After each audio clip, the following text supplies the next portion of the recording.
Before I start the show, I just wanted to acknowledge my newest patron, Kev.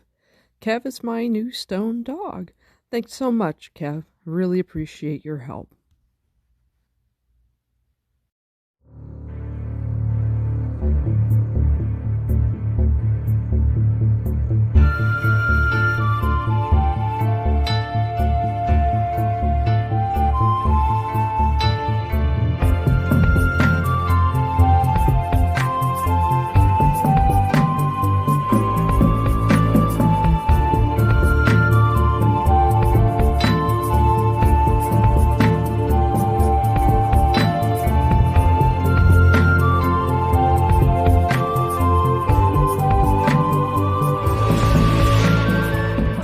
The stone won't fall until the podcast of the dragon comes to your device.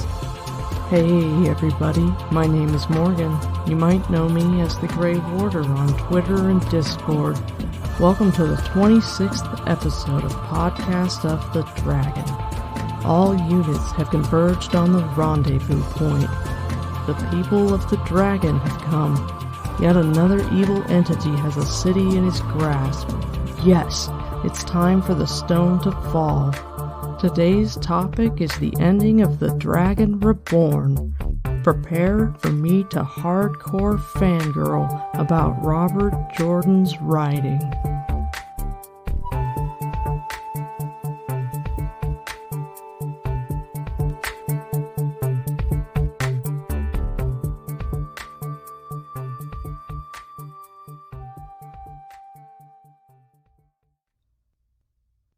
With all of the criticism that I have leveled at the Dragon Reborn while exploring it over the past 8 episodes, I hope I haven't given the impression that I dislike this book, because nothing could be further from the truth. I think it's a great book. It has so many strengths interwoven through its weaknesses. Or perhaps it's more accurate to say that it just has a handful of weaknesses that take away from its strengths.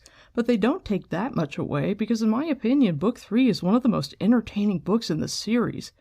The Dragon Reborn shines when it comes to pacing and the general building of the narrative.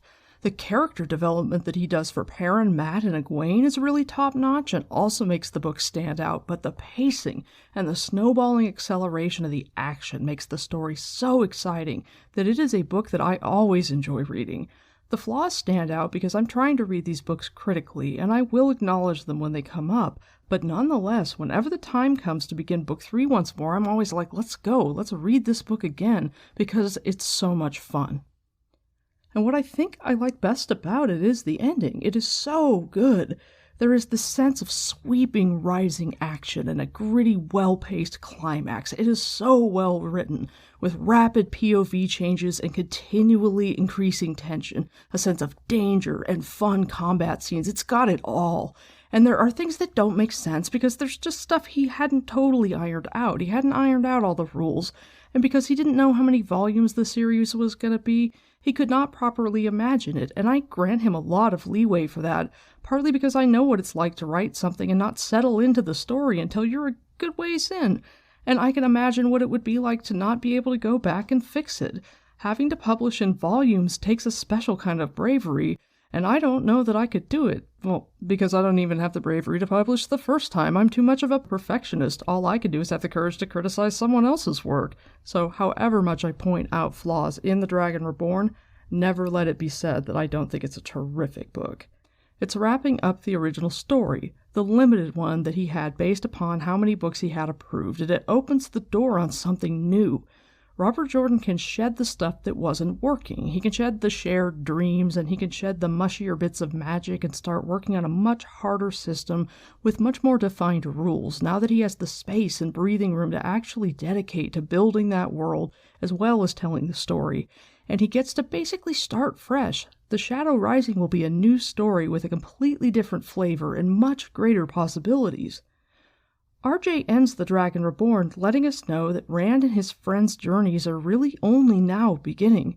We thought that we had been in the midst of this, but it's like, no. You've only been in the prologue. They've been doing their side quests, and they've been earning their experience points, and only now is it time to start the main mission. And you see that with the prophecy that he ends the book with. It says, And it was written that no hand but his would wield the sword held in the stone, but he did draw it out like fire in his hand, and his glory did burn the world. Thus did it begin. Thus do we sing his rebirth. Thus do we sing the beginning. And that's brilliant, to end it with a prophecy that flat out tells people the story is just getting started. If you thought you knew the story, time to break it to you. You didn't know, and you're going to get something so much deeper and so much better in the next book. When I first read The Wheel of Time, because I started it in the winter of 1992, I actually thought in reading the climax of The Dragon Reborn that this was the last battle. When I was reading The Eye of the World, I thought it was a standalone book. And as I said in my first episode, I think, I had the ending spoiled for me because I was walking through the store one day and I saw a book called The Dragon Reborn and pulled it off the shelf and read Rand al'Thor's The Dragon Reborn. And because I was 15 and a dumbass, I didn't even realize that Rand was the dragon. And so I was like, wait, what? Regardless, with the discovery of 3, I thought I had a trilogy here. My copy of The Dragon Reborn did not say that there were any more books. It was that early into the series being out. So as I read the next to last chapter, I was confused. Rand's like, I'm the Dragon Reborn, and I've killed Shaitan. I will end all the killing and destruction, and everything will be sunshine and puppies forever and ever. And I was just kind of like, that was so small, after all of the terror and all of the stress and the strain and everything, it was a very anticlimactic last battle. What a letdown. And then I read the final chapter, where the characters are reflecting upon the death of the Dark One, and it's like, if you were a first-time reader and you didn't have the back of the book to tell you that, no, there are indeed 11 more books to go, you learned in real time, along with the characters, oh no, this isn't the end. In the final chapter, Matt, the girls, and Moraine are in a room in the stone with Rourke. Matt is asking questions about what exactly happened. If the stone won't fall until the people of the dragon come to tears, that us? And Rourke volunteers that if a man goes to Rhuidean to become a clan chief and he survives, then he comes out with a dragon on his left arm. And it says, the Aiel are the people of the dragon. Moraine spoke quietly, but she sounded as close to startlement as Matt could remember ever hearing her. That I did not know. Then it really is all done, Matt said. Just as the prophecy said, we can all go on our way with no more worries. The Amerlin won't need me to blow that bloody horn now. How can you say that? Egwene demanded. Don't you understand the Forsaken are loose? Not to mention the Black Aja, Nynaeve added grimly. We took only Amigo and Joya here. 11 escaped, and I would like to know how. And the light alone knows how many others there are that we do not know. Yes, Elaine said in a tone just as hard. I may not be up to facing one of the Forsaken, but I mean to take pieces out of Leandrin's hide. Of course, Matt said smoothly, of course. Are they crazy? They want to chase after the Black Aja and the Forsaken? I only meant the hardest part is done. The stone has fallen to the people of the dragon, Rand has Kalendor, and Shaitan is dead. Moraine's stare was so hard that he thought the stone shook for a moment. Be quiet, you fool, the Aes Sedai said in a voice like a knife. Do you want to call his attention to you, naming the Dark One? But he's dead, Matt protested. Rand killed him. I saw the body. And a fine stink that was, too. I never thought anything could rot that fast. You saw the body, Moraine said with a twist to her mouth. A man's body, not the Dark One, Matt. He looked at Egwene and the other 2 women. They appeared as confused as he. Rourke looked to be thinking of a battle he had thought was won and now learned had not even been fought. Then who was it? Matt demanded. Moraine, my memory has holes big enough for a wagon and team, but I remember Baalzamon being in my dreams. I remember. Burn me, I do not see how I could ever forget, and I recognize what was left of that face. You recognized Baalzamon, Moraine said, or rather the man who called himself Baalzamon. The Dark One yet lives, imprisoned at Shale Ghul, and the shadow yet lies across the pattern. The light illumine and protect us, Elaine murmured in a faint voice. I thought the Forsaken were the worst we had to worry about now. Are you sure, Moraine? Nynaeve said. Rand is certain, that he killed the Dark One. You seem to be saying Baalzamon was not the Dark One at all. I don't understand. How can you be so sure? And if he was not the Dark One, who was he? I can be sure for the simplest of reasons, Nynaeve. However fast decay took it, that was a man's body. Can you believe that if the Dark One were killed, he would leave a human body? The man Rand killed was a man. Perhaps he was the first of the Forsaken freed, or perhaps he was never entirely bound. We may never know which. And then Egwene mentions that Varen had shown her that piece of paper and that Balsamon was very likely Ishamael. So I remember reading that and feeling relieved because I was like, okay, well, that makes a lot more sense. And that means that this last battle isn't totally weak. And also then thinking, wait, don't tell me that there's not another book out yet. Don't tell me I have to wait to find out what happened. That will be fucking horrible. And so because this was before the internet, or at least before normal people had regular access to it, or I had never even heard of it, I had to go to the library and use their intranet to look up Robert Jordan, and it just so happened that there was a book called The Shadow Rising that the library had in paperback, and so I was able to find out what happened, at least for one more book, and I read those first 4 books over and over again for months until The Fires of Heaven came out, and I am grateful. I am so fucking grateful that I didn't have to leave it with, it's not the last battle, but what's gonna happen next? The climax of The Dragon Reborn kicks off in chapter 49, which is called A Storm in Tyr. RJ uses the titular storm to sync up time or events as our heroes are all converging on the city, the final time that they are all gathered in one place. I was going to say the final time until they gather at the fields of Marilor, but I just listened to A Memory of Light again, and they don't actually all gather in the same place at the last battle at the same time, all of them together ever.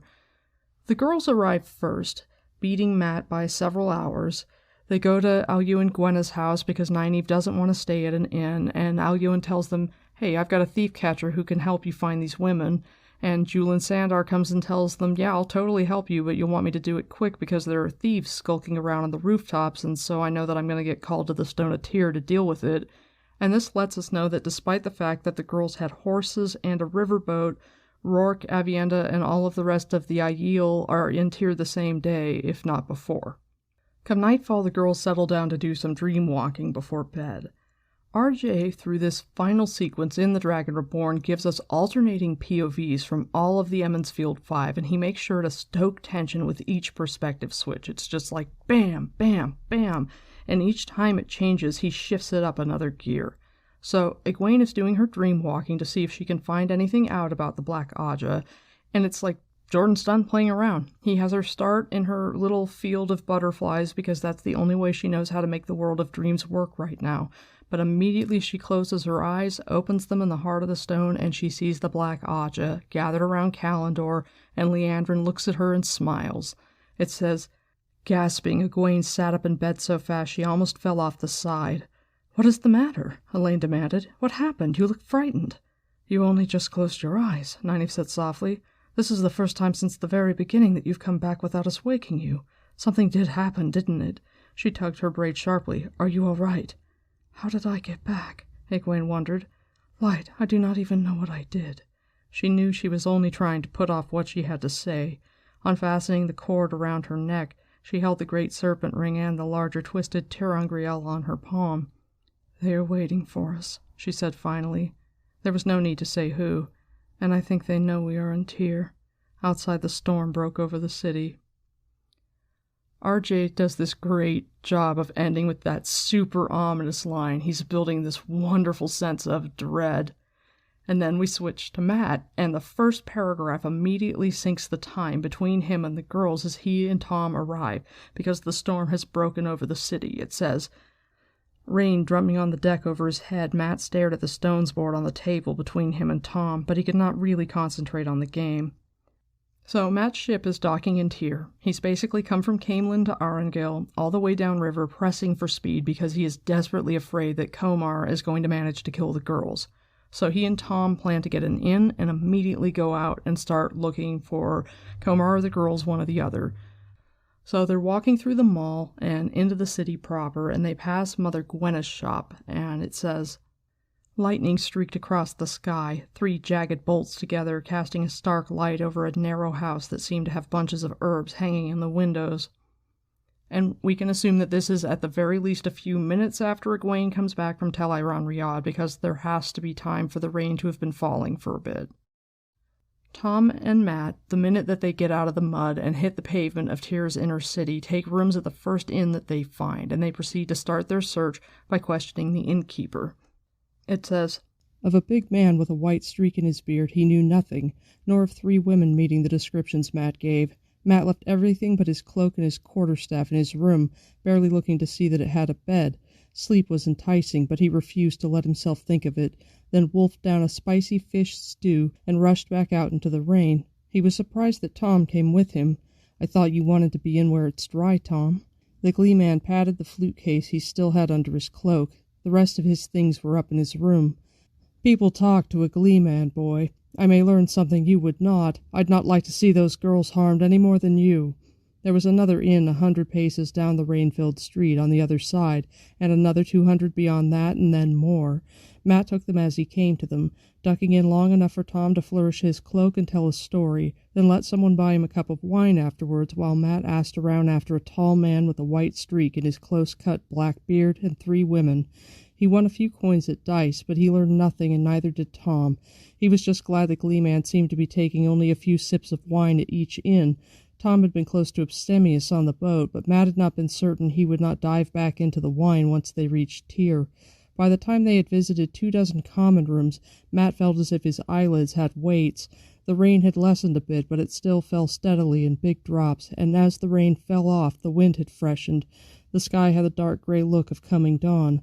"Boy," Tom muttered, "if we don't go back to the White Crescent, I am going to go to sleep here in the rain."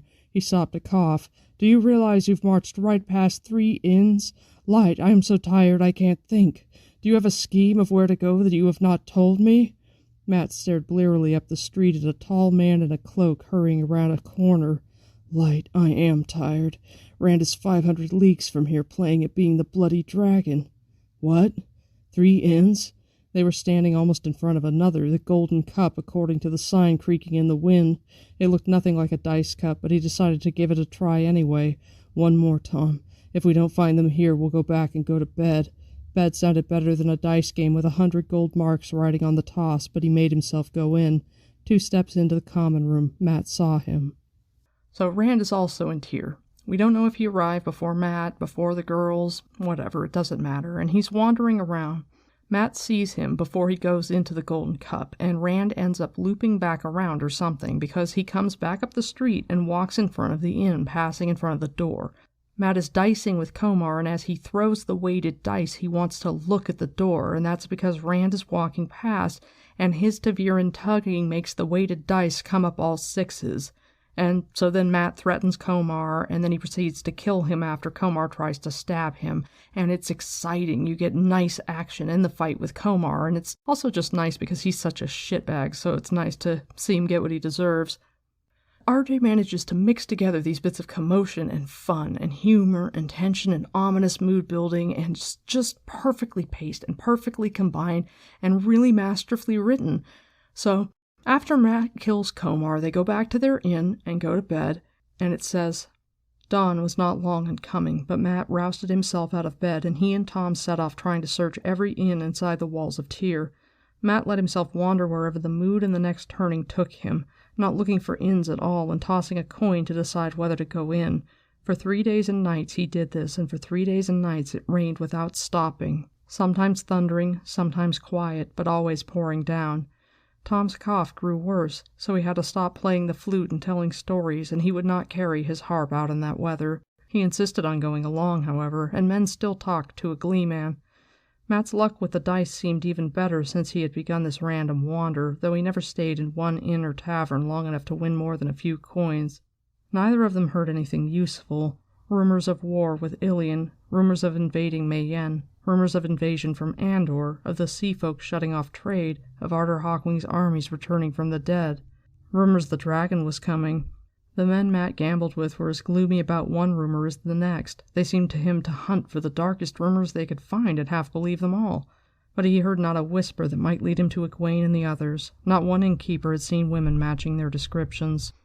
So I'm assuming that Matt's luck is better because he's wandering to random inns and tossing coins to decide whether or not to go in. But he can't find the women because they're not at an inn, so I'm assuming that by tossing the coin his luck is determining whether or not he'll win if he goes into that particular inn. But the whole setting that RJ is writing as he's describing Matt's 3 days wandering around searching for the girls is tense. There's something about omnipresent rain that builds atmosphere. It's like the pouring rain evokes that drumming similar to the dice that Matt comes to have in his head. And Tom's cough and his deterioration builds anxiety. But the audience can also know with Tom's cough that if it gets bad enough, he's going to need a wisdom eventually, and that's going to lead Matt to the girls, and then it's just a question of will it lead him there in time. And then RJ adds to the urgency with the rumors and how men are just so gloomy, and he also talks about how Matt's having dreams. And I don't care for the dreams because they're a plot hole and an inconsistency, but he does use them to great effect throughout the Dragon Reborn before he must have realized, wait, they're a terrible plot device, it's illogical, only Aes Sedai shield their dreams and they're a bare fraction of the channelers in the world, too many plot holes, cancel, abort. And the danger when you publish something in volumes like that is you can't go back and change it. And given the choice between continuing on with it because powerful channelers broadcasting dreams is part of the canon of Book 3, or pretending that it's not a thing because he realized that it wasn't a logical plot point, I think that choice number 2 is the best choice to go with. And I understand feeling frustrated at the lack of consistency, but it's just a risk that you're going to run if you're reading a piece of work that is being refined as it goes along, and it just is what it is. And the dreams, while they're in effect, are used to great effect to build the atmosphere that carries the rising action. And it all adds to this increasing desperation that Matt feels to find and protect these people that he cares about from now mysterious enemies. He has killed Komar and learned in the process that other people are looking to kill the girls. Before, he's like, I want the guy with the stripe in his beard, and now he only knows that, hey, somebody's looking for them, and I have to find them. And Jordan does a great job of making him seem genuinely nearly frantic. We switch to Perrin, and we know that it's probably the next day because they cross the river into Tyr, and it says, puddles stood on the steaming stones of the dock. Try to say that 5 times fast. So presumably the following afternoon. Matt said that it rained for 3 days, so now it's stopped, water is evaporating, and RJ takes advantage of this little bit of lull in the action while bringing our last group of characters onto the scene and into the city to build a little bit of tension or dread. It says, the huge shape of the stone of Tyr lay off to their left, shadowed so that it looked like a mountain despite the great banner at its highest point. He did not want to look at the stone, but it seemed impossible to look at the city without seeing it. Is he here yet? Light, if he has already tried to get into that, he could be dead already, and then it would all be for nothing. We know that Rand has been in Tyr for 3 or 4 days, and we don't know what he's been up to during that time. I'd guess that he's just kind of been wandering around and doing some scouting, trying to figure out exactly how to get into the stone, and also just affecting the pattern. Not necessarily intentionally, but affecting the pattern nonetheless. Perrin and crew go into the city, and when they get to their inn and the innkeeper takes them up to their rooms, Perrin kind of notices that Moiraine, who, as I discussed in the last episode, has been struggling with serenity for the past little while, is looking kind of preoccupied. It says, staring off at nothing, she worked her cloak in her hands almost as if wiping them, unaware what she was doing in Perrin's opinion. How do we go about finding Rand? He asked, but she did not appear to hear him. Moiraine? Remain close to the inn, she said after a moment. Tyr can be a dangerous city for those who do not know its ways. The pattern can be torn here. That last was soft, as if to herself. In a stronger voice she said, Lon, let us see what we can discover without attracting attention. The rest of you stay close to the inn. So RJ uses Moiraine's increasingly, I guess erratic is a reasonable term. If a person is Aes Sedai and is expected to maintain calm in situations of extreme stress, then it's fair to say that Moiraine's behavior has been increasingly erratic. He uses it as a device to build tension, because the more desperate she gets, the more desperate the story feels. It is so unlike her to have those kind of strong emotions. It's so unlike her to behave in a way where she would be twisting her cloak and staring off into space. So her tension and her anxiety is bound to rub off on others. Her whole being and presentation is one of serenity. So having Moiraine pushed to the edge like that is such a clever way for RJ to use a character and the changes in the character's behavior to set the tone. And he does that very well throughout the series, particularly with Rand. The worse Rand gets and the scarier he gets, the more effectively RJ is able to use his personality traits and his presence to set tone. So then we get the blacksmith scene in Dermot Ajala's smithy, which I actually really like. I think it's a quiet moment and it's really nice. And if you would like to support my Patreon, I have minisodes at the $6 level if you want to come and be a Night Spear. And I actually have one where I talk a bit about this blacksmithing scene and what I like about it. It's just a little lull in the storm and this final piece of Perrin's puzzle, or his characterization. He gets his hammer, and it's like he's learning that he has options and choices for who he is, and that nothing is inevitable. He can shape himself. When he comes back to the inn after working in the blacksmith shop, Moraine and Lon have learned about Balal being in charge in Tyr. One main plot hole, how does she know it's specifically Balal? Who the fuck knows?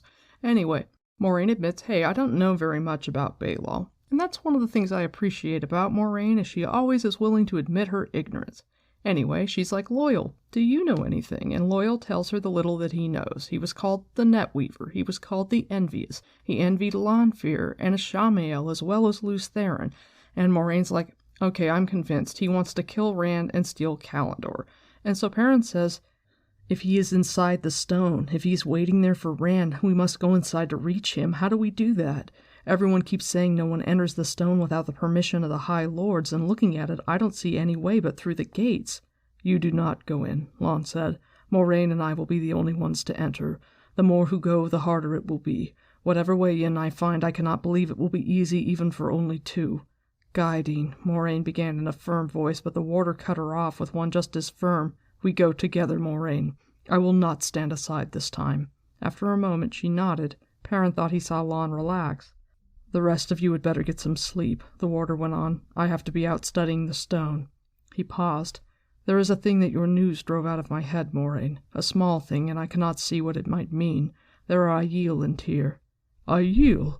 Loyal exclaimed. Impossible. The entire city would be in a panic if one Aiel came through the gates. I did not say they were walking the streets, Ogier.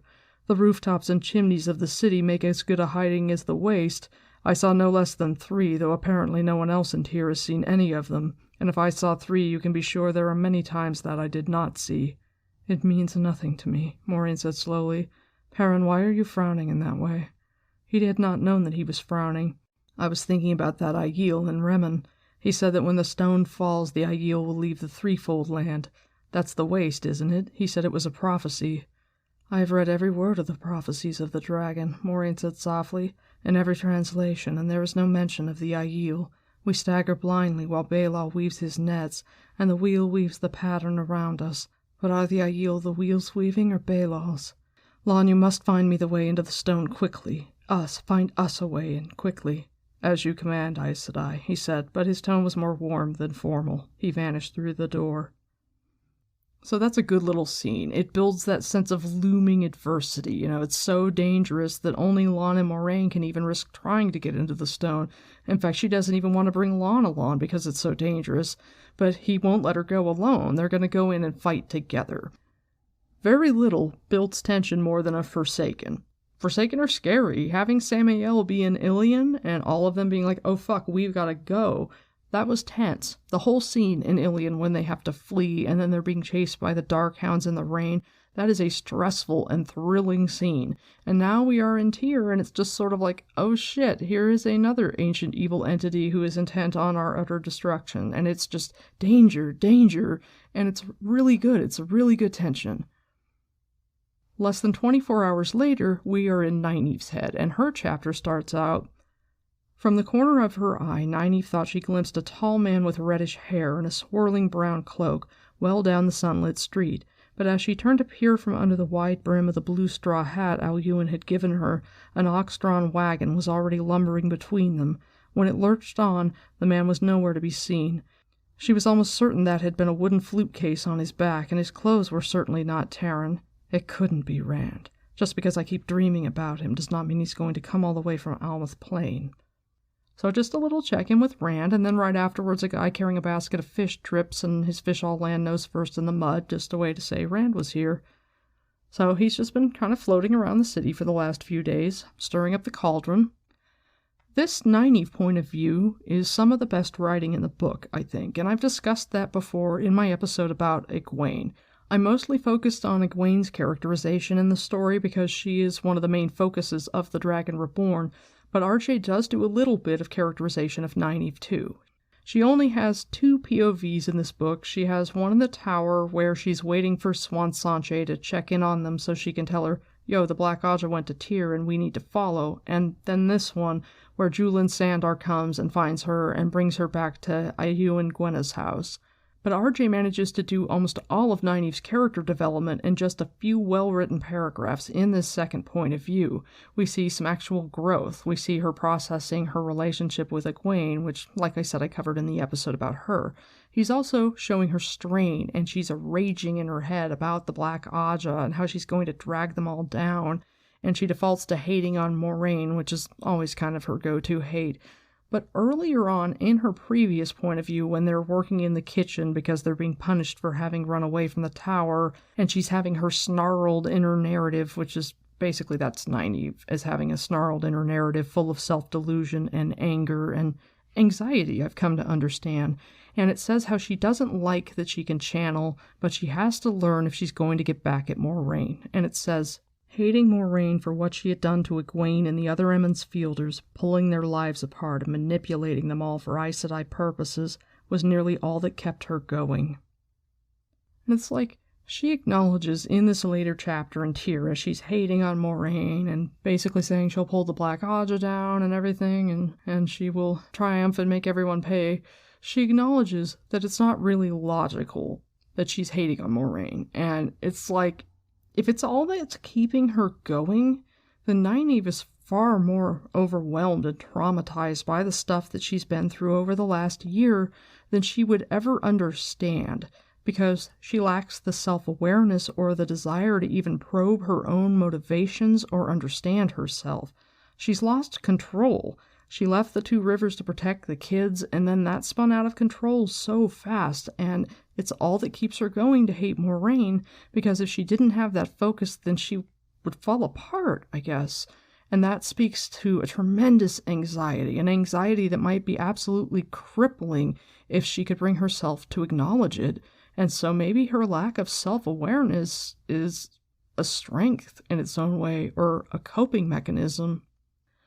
But this chapter, chapter 51, Bait for the Net, which is an entire Nynaeve chapter, it shifts the climax into the next gear, because now we get action that comes with dire consequences. Julin Sandar finds her and is like, oh hey, you gotta come back to Mother Gwenna's house, and betrays her, and Nynaeve is a fucking badass, and punches Liandrin in the face, and smacks Rihanna, and the whole, I think that they know that we're in Tyr, they know that we're here, has become, they found us. And that is just next level dread. And that chapter ends with this ratcheting up because the girls are carted away. Our next group of heroes have found their way into the stone, but bad news, because Liandrin tells them 13 Myrtle are coming, and they're like, oh fuck, because that is the worst thing ever. And then we switch to Matt. And Tom's cough has gotten horrible enough that it's like the pattern is shifting things into place. It's like, okay, Matt, time for you to find out that you need to get into the Stone of Tyr too. You've got to go to Mother Gwenna's house and find out that the girls were there. It says, the innkeeper had given simple directions, but when they reached the gate and faced the mud of the mall, Matt almost turned back to ask after another wise woman. There had to be more than one in a city this size. Tom's wheezing decided him. With a grimace, Matt stepped off into the mud, half carrying the Gleeman. He had thought from the directions that they must have passed the wise woman's house on their way up from the dock that first night, and when he saw the long narrow house with the bunches of herbs hanging in the windows right next to a potter's shop, he remembered it. Lopar had said something about going to the back door, but he had had enough of mud. And the stink of fish, he thought, frowning at the barefoot men squelching by with their baskets on their backs. There were tracks of horses in the street, too, just beginning to be obliterated by feet and ox carts, horses pulling a wagon, or maybe a carriage. So that syncs up the time. He sees the horse tracks, but they've had some time to be wiped away. When he finds out from Ayu and Gwenna that, hey, the girls were here, he learns that they left just a little under 3 hours before, and that they were taken to the stone. And he's like, okay, well, I can't take Tom with me because he's so sick he can barely walk. So he offloads him onto Mother Gwenna, which is just another moment of humor and fun interspersed between all the tension and the fear. And that's one of the things that makes Matt so great in this book, is that he's just really fun, and he puts levity and energy into the story, which he does a lot. It's really a defining characteristic that makes Matt a wonderful character. So he offloads Tom, and Tom gets threatened with being tied to a bed by his cloak if he doesn't comply and do what Elu and Gwenna tells him to do, and the chapter ends, and it says, "Ahead of him, the Stone of Tyr loomed over the city, impregnable, a fortress besieged 100 times, a stone on which 100 armies had broken their teeth, and he had to get inside somehow, and bring out 3 women, somehow." With a laugh that made even the sullen folk in the street look at him, he headed back for the White Crescent, uncaring of mud or the damp heat. He could feel the dice tumbling in his head. This is the first time that Matt hears the dice. And the dice are a method to automatically bring a sense of tension. When you're in Matt's POV and you hear them, it's like, oh shit, something momentous is going to happen. And you could argue that it's an overused device, but I don't agree, because it's funny. It's a funny device because it torments Matt. Once he gets to the point of realizing whenever the dice rattle, they're letting me know that something shitty is going to happen or something consequential is going to happen. And Matt's internal narrative of constant wanking means that even if it's a neutral thing, he's going to complain about it and make it out to be terrible, because any possible fate except something that he chooses for himself is absolutely horrible. And so because the dice in his head torment Matt, they're funny. Jordan almost always employs them with some manner of humor, so while they do build tension and they do let you know, oh no, some shit is probably going to go down, it's always kind of fun because Matt is anxious about the dice, so it's entertaining to wait with him and be like, when are they going to fall? When are they going to fall? What's going to happen? And then if something momentous happens and it doesn't make the dice stop, then you're like, oh shit, something else is going to happen, something even bigger. And because you get to exist in his head while he delights you with his exaggerated complaining and melodramatic raging against fate, the dice are extremely entertaining. But the dice are almost secondary here, because in these 2 paragraphs that he ends this chapter with, he's using words like loom, the Stone of Tyr loomed, and imagery like broken teeth, armies broke their teeth. So the rising action has already been given the next turn of the crank. The language alone has made the suspense increase. It's just a perfect opportunity to introduce this next piece of Matt's abilities. So then we switch to Perrin, and he's had a second day of blacksmithing, and RJ is basically at this point keeping him occupied. He keeps him occupied in the smithy, and then he will occupy him in Tel Riyadh too. He's mostly done with what he wants to do with Perrin in this book, so giving him a task that combines foreshadowing, a little bit of world building for Tel Riyadh, and he uses it for time sinking as well, because throughout the final rising action and the climax, both Rand and Egwene will be spending time in Tel Riyadh, and so having Perrin there to more or less ring the gong, he hits his hammer against things while he's searching for Fael, something that both Egwene and Rand are able to hear, and that sinks time, and it's a good enough use for him.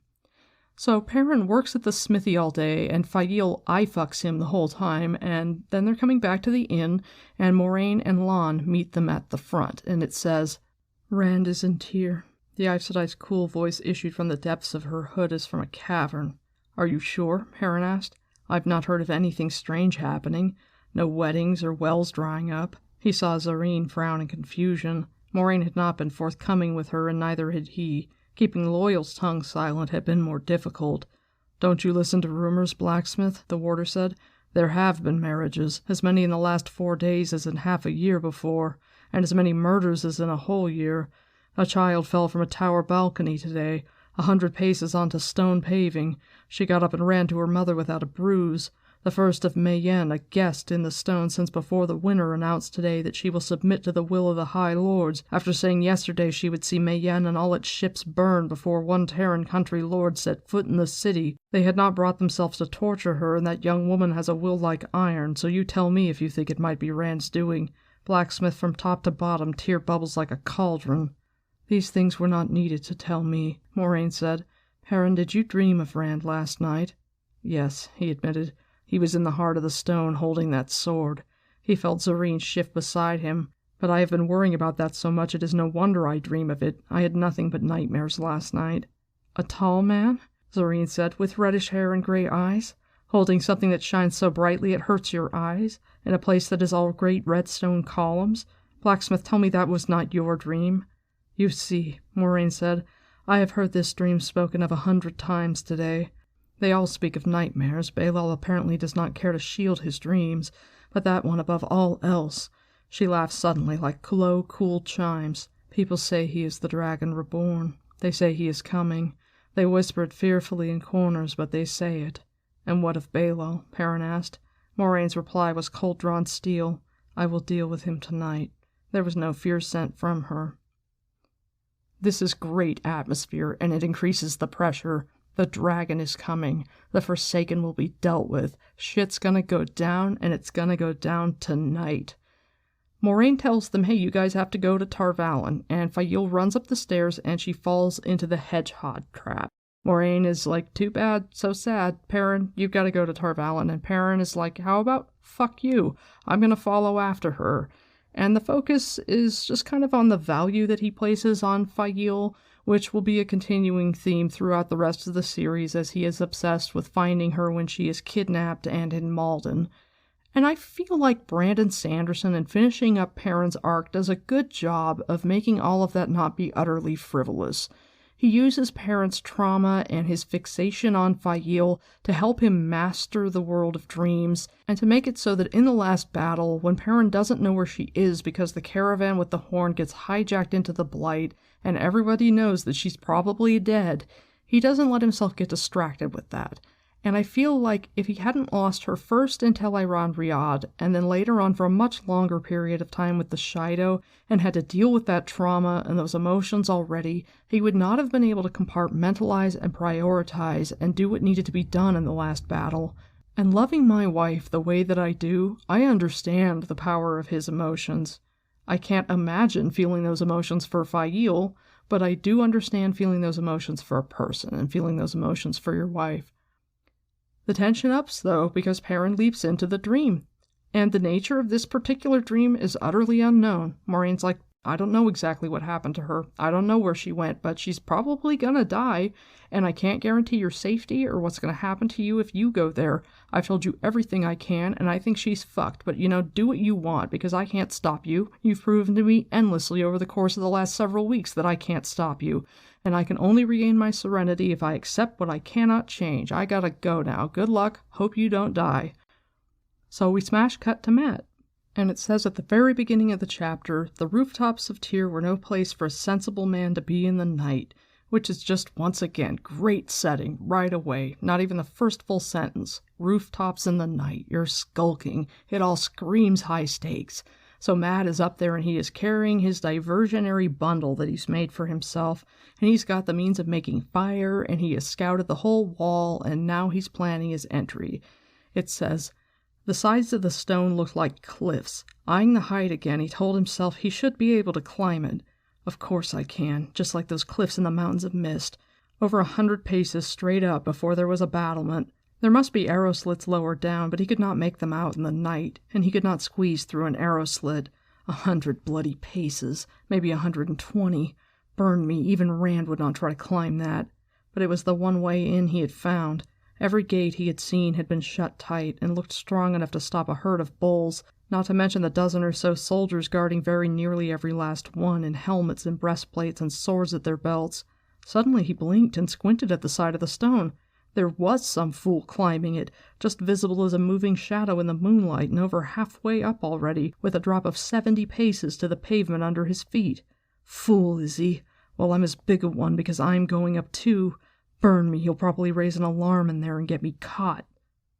We've had it told to us already that Rand is good at rock climbing, but I'm wondering if he spent the 5 days that he's been in Tyr wandering around looking for any other way in before deciding, fuck it, I'll just climb up the side. Matt's original plan here is to stuff the fireworks into the arrow slit to create a diversion, and he's anticipating that he's just going to get a loud bang and a lot of light, and he's figuring, okay, that'll distract people, I can climb up, get over the top, and then be inside, and everybody will be drawn to the arrow slit, and he's not thrilled at the idea because it's a terrifying climb. And Rand was the one who did the scariest of the rock climbing when they would go, probably because it was easier for him because he was taller and had better reach. But then Matt comes across the Aiel and Julian Sandar, who is struggling to work against compulsion and conditioning. And I feel like, despite Leandrin's trick, her compulsion isn't really very good, and Julian is normally a strong-willed enough person, but his conditioning as far as his perception of the High Lords of Tyr and Terran classism and their social structure in general gives him this twisted view of High Lords being able to do no wrong that is such that Leandrin was probably able to lay enough of a seed of doubt, being like, hey, you know that we come from the High Lord Salmon. We couldn't possibly be thieves. These women must be lying. They couldn't have been honest with you. Did you think that they were really honest with you? Why would they be looking for us? And just sow the seed of doubt enough. Since he's not an idiot, he would have to know that they were using fake names, which would allow for a foundation of suspicion, and then she could just hit him with the compulsion, but he knows deep down that it's wrong. And he's also such an upstanding guy that he's really confrontational about the fact that there are all of these people up on the fucking roof where they don't belong.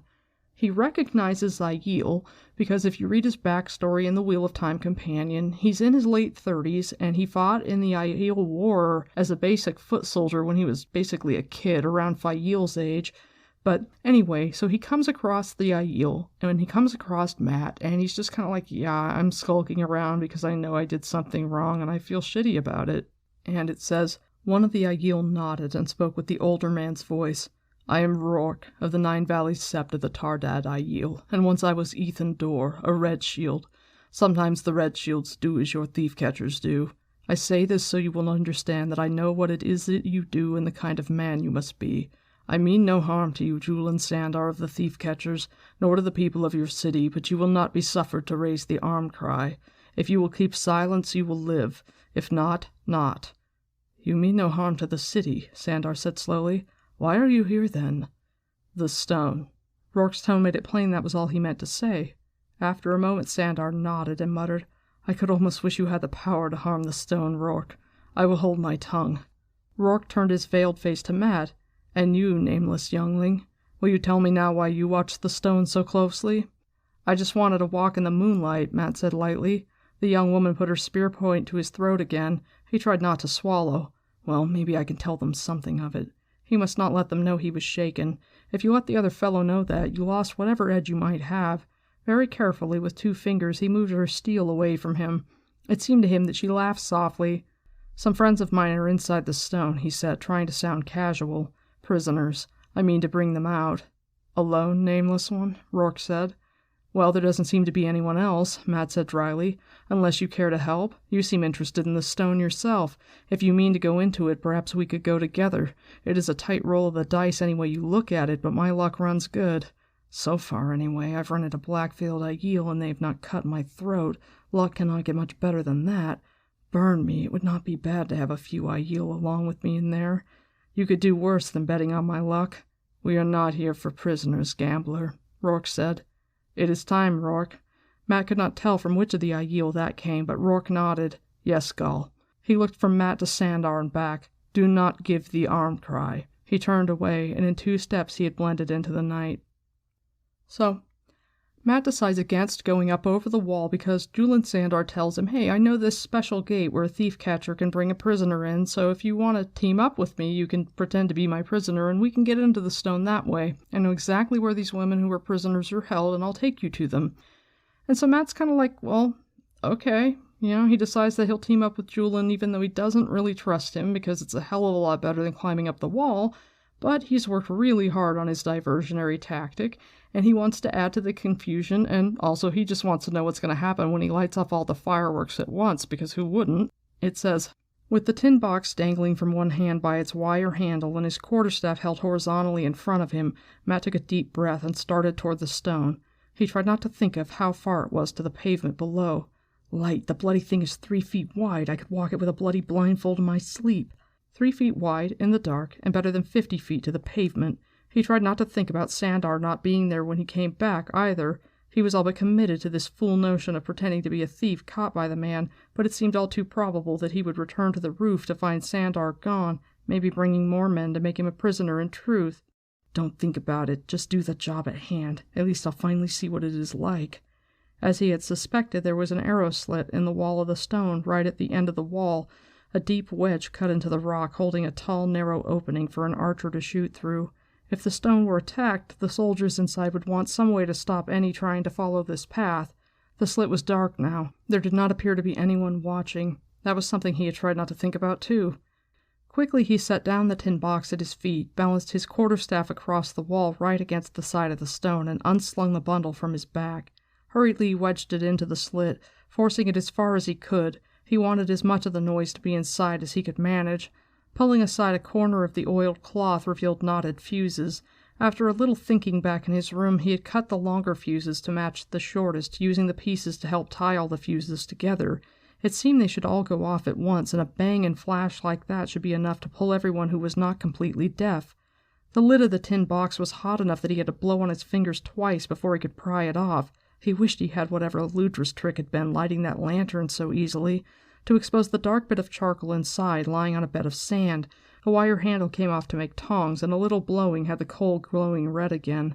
He touched the hot coal to the knotted fuses, let tongs and coal fall over the side of the wall as the fuses hissed into flame, then snatched up his quarterstaff and darted back along the wall. "This is crazy," he thought as he ran. "I don't care how big a bang it makes. I could break my fool neck doing this." The roar behind him was louder than anything he had ever heard in his life.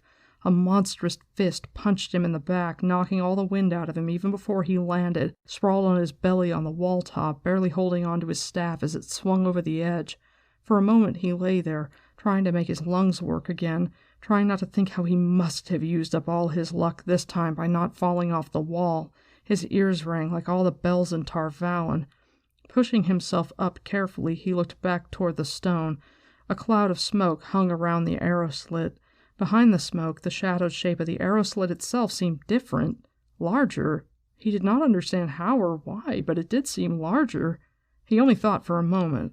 At one end of the wall, Sandar might be waiting, might be intending to take him into the stone as a pretend prisoner, or might be hurrying back with soldiers.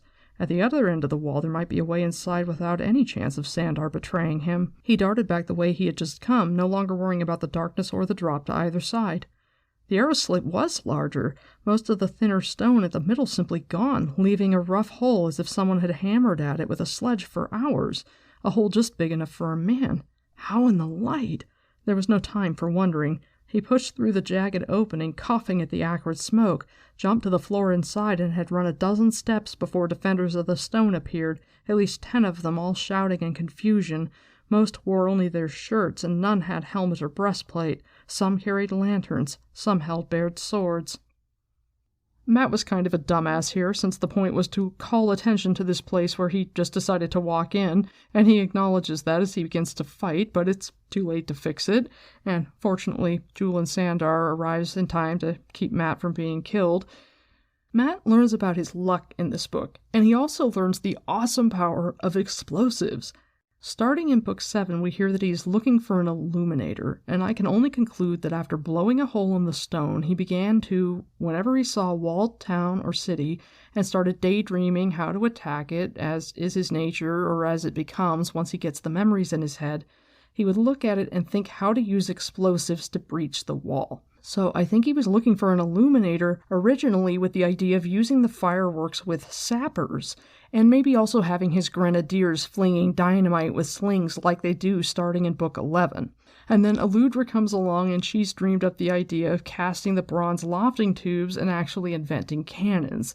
She's like, yeah, sappers and grenadiers are useful and cool, but let me show you artillery. Explosions make everything more exciting.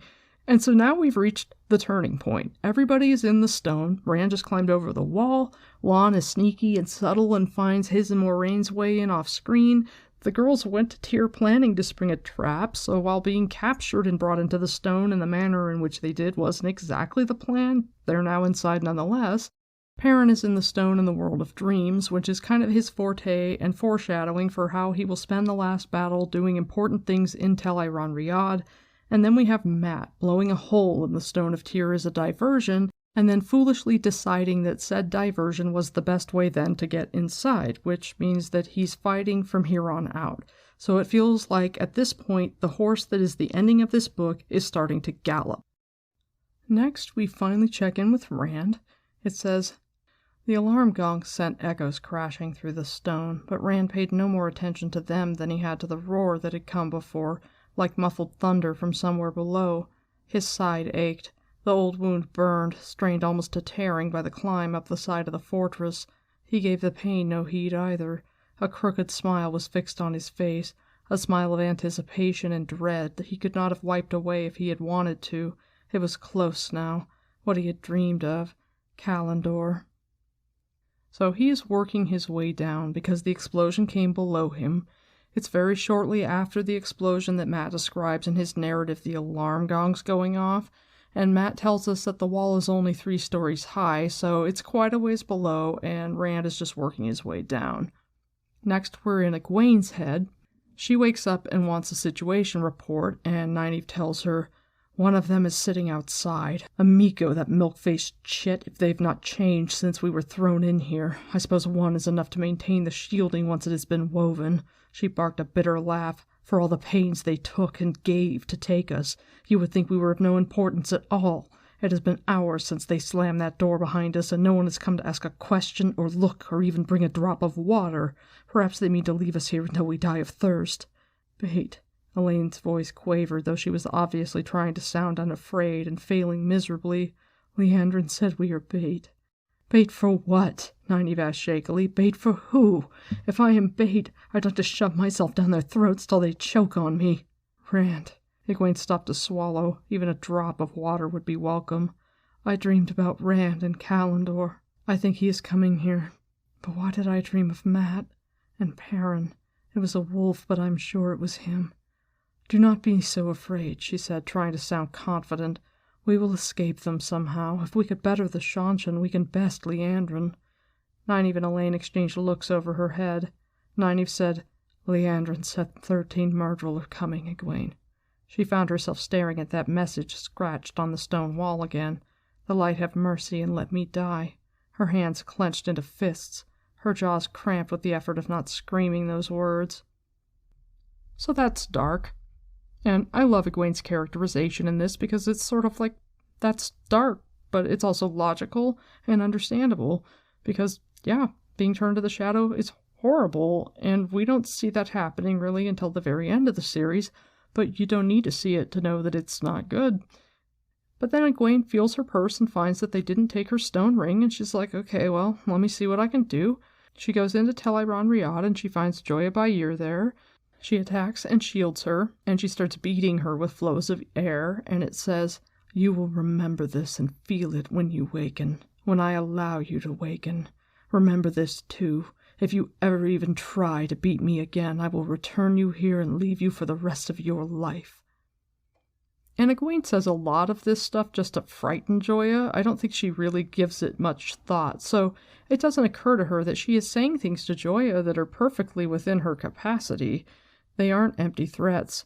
She doesn't yet get the level of power that her will provides in the world of dreams. But Egwene decides that while she doesn't feel bad about beating the shit out of Joya, she does feel bad about taking the time out to do it when Elaine and Nynaeve are languishing terrified in the dungeon, and after some consideration, she determines that indeed, no, she will not have the set flows of air beat the shit out of Joya until she allows her to awaken, because while she might be an asshole, she's not a sadistic asshole. And then she makes her way down to the dungeon to try to figure out a way to escape. Then we switch to Perrin in Tel'aran Riyadh. He's got limited time. Hopper told him that he was here too strongly and that he'll die, but there's nothing he can do about it, so Hopper is helping him look for Fail. They've been fighting through obstacles, including Defenders of the Stone who have been kidnapped and brought into the world of dreams against their knowledge and consent. Perrin finds Fail wrapped in chains, and she fades away before he can rescue her, and he's super pissed off about it because he's like, I fucking found her! And Hopper says, the dream is not like the world of flesh, young bull. Here the same hunt can have many endings. He did not turn to look at Hopper. He knew his teeth were bared in a snarl. Again he raised the hammer, brought it down with all his strength against the chains that had held Fail. The stone block cracked in two under his blow. The stone itself rang like a struck bell. So basically, a bit of world building about Tel'aran Riyadh, shows us some of the ways in which it can be used and lets us know, hey, nothing here is necessarily set in stone. And once again, RJ uses characters to set tone. Perrin's obsessiveness about Fail lends itself to a tone of desperation, and that accentuates the climax, even if what Perrin is doing is not actually important in the overall fight. It's only important for him personally. The other narratively useful thing that Perrin does at the end of this book is work as a time sink in Tel'aran'rhiod. He runs around the world of dreams looking for his girlfriend and pounding his hammer to keep time, so that we're able to tell when we're in Rand's POV or when we're in Egwene's POV exactly where the time syncs up because they hear a bang. But the strangeness of the world of dreams and the fact that Perrin is still so new to it adds to the general atmosphere of trepidation, and it works. Even if it's kind of like, here, let's have Perrin spin his wheels, which Perrin spends a good bit of the series doing in his own way. But still, it works. Then we switch to Mat, fighting and barely managing to defeat the High Lord Darlin. The city wall that the arrow slit was on was 3 stories high. I'm assuming he's made his way down 1 floor, because I figure that the High Lords are not on the first floor of the stone, and it says, Mat gave a start and peered down the hall, where a man had just gone trotting across along a joining corridor. Burn me, if I did not know it was crazy, I would swear that was Rand.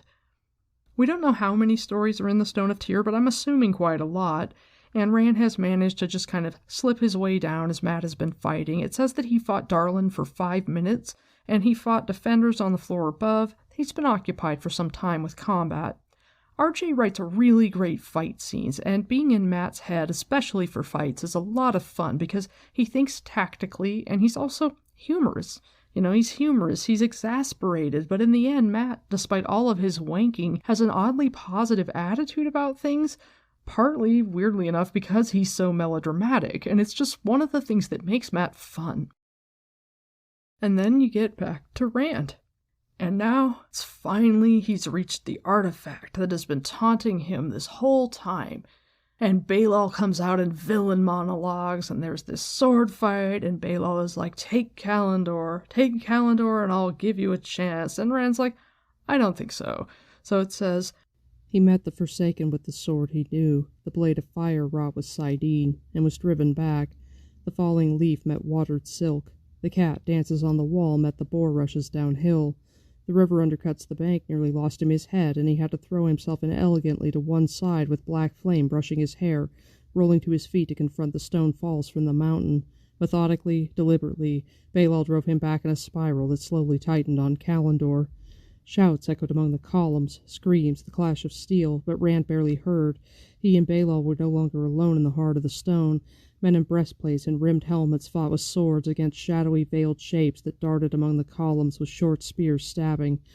Some of the soldiers formed a rank. Arrows flashing out of the dimness took them in the throat, the face, and they died in their line. Rand hardly noticed the fighting, even when men fell dead within paces of him. His own fight was too desperate. So this is fun and exciting too, because it's chaos and sword fighting and all of the fun anxiety of Rand feeling uncertain because once again he's not good enough with the sword yet. And also the battle has finally made it to the heart of the stone, and everything has made it into the heart. And then Moiraine comes in and she just stops Balal.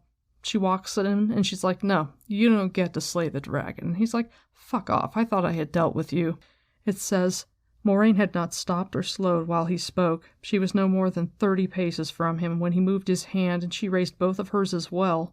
There was an instant of surprise on the Forsaken's face, and he had time to scream, no!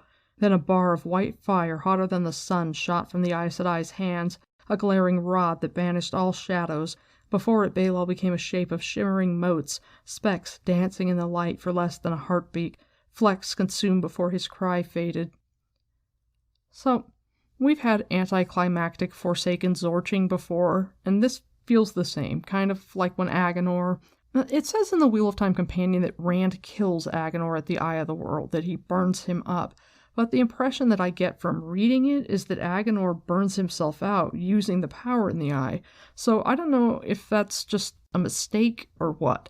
I operated under the assumption that what it says in the Wheel of Time Companion is correct when I did my episode The Breast of the World, but either way, it was a very anticlimactic death of a Forsaken. Even Balthamel being killed wasn't very exciting, So we've had that before, that Forsaken is dead, and Balal's death feels a lot similar. But no, here we've got a boss battle within a boss battle, because Ishamael has been waiting in the wings.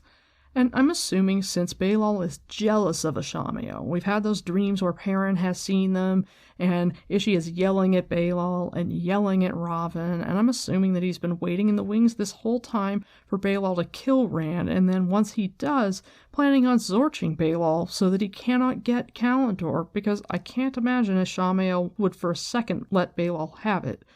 Why else is he waiting in the shadows? So that after Moiraine kills Balal, she gets grabbed by the One Power and tossed off by Ishamael. But then Rand grabs Kalendor. It says, "The One Power surged through him, a torrent greater than he could believe, from Sidene into the sword. The crystal blade shone brighter than even Moraine's fire had.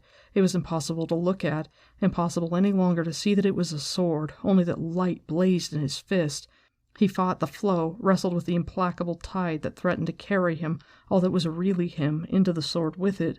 For a heartbeat that took centuries he hung, wavering, balanced on the brink of being scoured away like sand before a flash flood. With infinite slowness the balance firmed. It was still as though he stood barefoot on a razor's edge above a bottomless drop, yet something told him this was the best that could be expected. To channel this much of the power he must dance on that sharpness as he had danced the forms of the sword." So, I'm assuming that Balal figured that he would be able to kill Rand while Rand was struggling with that initial flow. He planned to balefire him or whatever and kill him while he was struggling with the surge and then grab Kalendor. Because it seems like a pretty ballsy move to be like, here, draw out this most powerful sangreal and then I'm going to kill you. That seems ambitious. Regardless, Ishamael, the minute that Rand grabs Kalendor, is like, oh shit, and he flees into Tel'aran'rhiod in the flesh, and Rand follows after. And then you're back to Egwene. It says, "The stone shook under Egwene's feet." The stone shook. It rang. She caught her balance and stopped, listening. And so that's Perrin pounding his hammer on empty chains in frustration because Faile vanished. Egwene is heading into the dungeon, and RJ here shows us a really good example of unintended consequences when it comes to somebody who is self-taught or has learned at least a little bit of the One Power and then has to extrapolate on her own how to do something or has to just learn by watching people.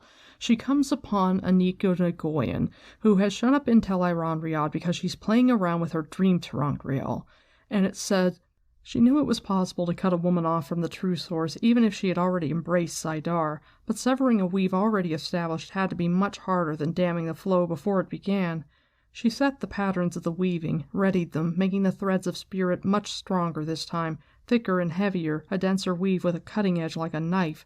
The wavering shape of the Dark Friend appeared again, and Egwene struck out with the flows of air and spirit. For an instant something seemed to resist the weaving of spirit, and she forced it with all of her might. It slid into place. Aniko Nagoyan screamed. So she didn't mean to still her. There's no intent there. But I think there's a continuity issue here, because Egwene finds Joya Bayir first when she shows up in Tel'aran'rhiod, and when she shields Joya, it says, Egwene reached for Saidar again, wove the complicated flow of spirit as she remembered it being used against her, and cut Joya Bayir off from the source. So she had already successfully shielded someone who was holding the power. I'm not sure why she needed to make a sharp edge to do it better a second time. According to the Wheel of Time companion, Aniko is stronger than Joya, but not by much. It's like a strength level of 15 to 16, and Egwene is a +5, which is another continuity issue. Neither of them are strong enough, according to later canon, to hold a shield on all three of them. Perhaps not even strong enough to hold a shield on one of them alone. After she stills Aniko Nagoyan, Egwene wakes inside the cell, and Elaine and Nynaeve are like, yeah, we're still shielded. It says, Egwene formed the emptiness inside her, became the rosebud opening to Saidar. The invisible wall was still there. It shimmered now. There were moments when she almost thought she could feel the true source beginning to fill her with the power. Almost. The shield wavered in and out of existence, too fast for her to detect. It might as well have still been solid. And this is also a continuity issue, because it seems like if Aniko was holding on to all three shields, they should vanish once she's stilled.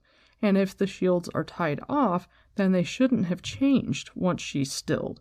So I feel like this is just a thing where RJ hadn't quite figured out what he was doing, particularly because once they're released and rescued and 90 punches Emiko in the face and knocks her unconscious, then they're able to reach the one power. But we get what amounts to our falling action for the girls and Matt. He comes into the dungeon and Emiko's sitting there. She's been stilled and she's wrapped in air, and Julian's like, oh shit, she's one of the bad ones. And, it's like Matt does rescue them, but they also rescue themselves, because if Egwene had not taken care of Emiko in Tel Riyadh, Matt would have died when he went into the dungeon, so they are equally responsible for their own rescue. And eventually the shields on them would have unraveled, so they could have technically gotten out on their own. But who knows how long it would have taken. And intent and thought count a lot, so the fact that Matt tried so hard to rescue them means something, and they are dicks to him about it. But at the same time, he is a really presumptuous and kind of sexist, and for the most part, we have to tell ourselves the rest of the story as far as the 5 of them, because the girls are like, yeah, we're not leaving.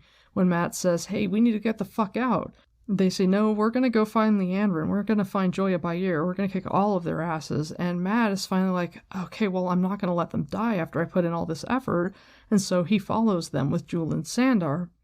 And you hear from Matt in the final chapter. He's asked a question, and they're all staring at him, and it says, burn me, break them out of a prison cell, save their lives 6 times between them before the night is done, and they glower as hard as the bloody Aes Sedai. And that lets us know that they must have wandered around looking for the Black Aja, but they didn't find any of them. Emiko would have been in the guard room, obviously, and Joya would have been in her bed asleep, because Egwene kept her in Tel Riyadh with the one power and her will. Joya was trapped there, and everybody else got away. So we switch to Perrin in Tel Riyadh, and he syncs up the Rand POV with Rand chasing Ishamael. It says, the halls of the stone were empty, lamps burning, tapestries and weapons hanging on the walls, but nothing moved except himself and Hopper. Except I think that was Rand. It had only been a glimpse, a man running as if chasing someone. It could not be him. It couldn't, but I think it was.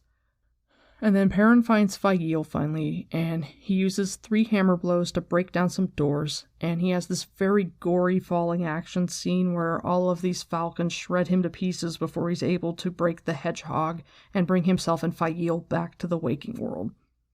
And then it goes to Rand.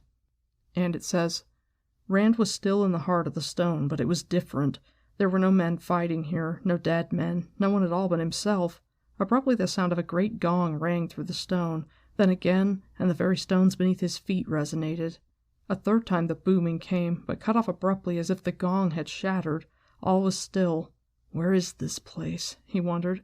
More important, where is Baalzamon?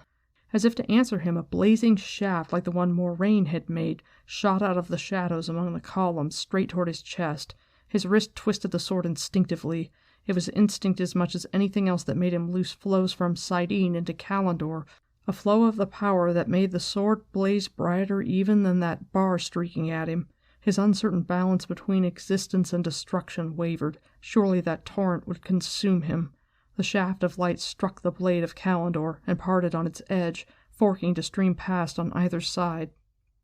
So in my episode The Breast of the World, I said that I thought Ishamael had only been using the true power and had stopped using the one power a long time before. But if Balefire is hitting Kalendor and it's parting on either side, that must mean that Kalendor is made out of Quaindiar, and we know that the true power can destroy Quaindiar because it's how Rand manages to destroy the Sad bracelets and the Sad necklace when Semiraj puts them on him. And so we must conclude that in fact Ishamael has been using the one power and that the Balefire he's using on Rand is made of Sidene. But our final climactic scene plays out in Tel Riyadh, which RJ chooses to do again in 2 books. He does it in book 5, and I think one of the reasons that he chooses to do it again in The Fires of Heaven, when Ravin flees from Rand into Tel Riyadh, and then Rand chases after him and they fight in the World of Dreams in the palace in Camelin, is because he wanted to do it better. He had his rules ironed out in the World of Dreams, and so he was like, okay, I'm going to do this again, and it's going to be better this time. It's going to have more hard and fast rules, And not only that, but he provides us observers in the form of Nynaeve and Moghedien, so two people who know a lot more about the world of dreams than Rand does, and can provide a much more educated narrative. And after he kills Ravn and finishes talking to Nynaeve, Rand actually opens a gateway and steps out of the world of dreams, instead of what happens here at the end of The Dragon Reborn, where he kills Baalzamon and then it says, "And suddenly Rand was in another heart of the stone, surrounded by columns still whole, and fighting men screaming and dying, veiled men and men in breastplates and helmets. Moraine still lay crumpled at the base of a red stone column, and at Rand's feet lay the body of a man, sprawled on his back with a hole burned through the chest. He might have been a handsome man in his middle years, except that where his eyes and mouth should have been were only pits from which rose tendrils of black smoke." So I feel like if you can't go back and change something like that, where it's like, oh, now that I've actually figured out the logic behind my rules and behind my magic system, that's not how it actually would work, there would have to be a gateway or whatever. Doing it again the way he does at the end of the Fires of Heaven is a clever way to make that good, because it's just a weakness or an inconsistency in the early part of the story, and there's nothing to be done about that. And there's nothing to be ashamed of about it, because that's just how writing works. And if you don't have a hold of your manuscript still where you can go back and edit and fix and polish and make perfect, then you just have to accept what can't be changed. And I'm the kind of perfectionist where I would just want to curl up in my bed and die thinking about all of my imperfections and inconsistencies if I were writing a multi-volume series, and so I 100% have mad respect for anyone who puts something out, even if there are plot holes and inconsistencies, because what the fuck are you supposed to do if you're publishing in volumes? In The Shadow Rising, it feels like the rules are ironed out. The rules are ironed out in Tel Riyadh. The rules are ironed out in Aiel culture, and it's sort of like, no, the Aiel would never kneel to Rand when he's like, stop, I'm the Dragon Reborn, and everybody falls to their knees. That doesn't happen. The Karakarn is not a wetlander king. And the rules for the One Power are much more fleshed out and made more consistent. And in the next book, he takes these great main characters that he did this beautiful work developing in this book, and he just expands them and builds upon this foundation that he has laid for them, and they become quite compelling. And in the next book, Rand starts to learn about what it really means to be the dragon. He goes on his main mission. This next book, we go on a new journey, and the world of the Wheel of Time begins to taste much more robust. And for all that there is a notable difference in flavor between the two books, The Dragon Reborn segues very well into The Shadow Rising. RJ leaves us perfectly poised to start the next book. Mat observes in the final chapter, he had seen Rand just once since the night before, striding along a hall with Callandor in his hand, surrounded by a dozen veiled Aiel, and trailing a cloud of Terrans, a knot of defenders of the stone, and most of the few surviving High Lords. The High Lords at least seemed to think Rand would need them to help him rule the world. The Aiel kept everyone back with sharp looks, though, and spears if need be. So, we don't hear that a lot of the High Lords died in Book 4. I think that's another thing that he just kind of glosses over because it doesn't work for the narrative going forward. And then Mat is asking, hey, are we the people of the dragon? And when Rourke is like, no, we're the people of the dragon, Mat hears about Rhuidean. And you know that we've heard about Rhuidean before, but here, at the very end, it's brought up again. And Mat heard the name when they meet Urien in Kinslayer's dagger during the Great Hunt, but who knows if Mat even remembers that. So this is the first time where we know for sure that he would remember that he hears Rhuidean. The girls affirm their determination to hunt the Black Aja, so that sets them up to start Book 4. Rand is ruling. Mat hears about Rhuidean, and then for the final flourish, we tie up this Forsaken fuckery that we've had going on throughout this book in the background.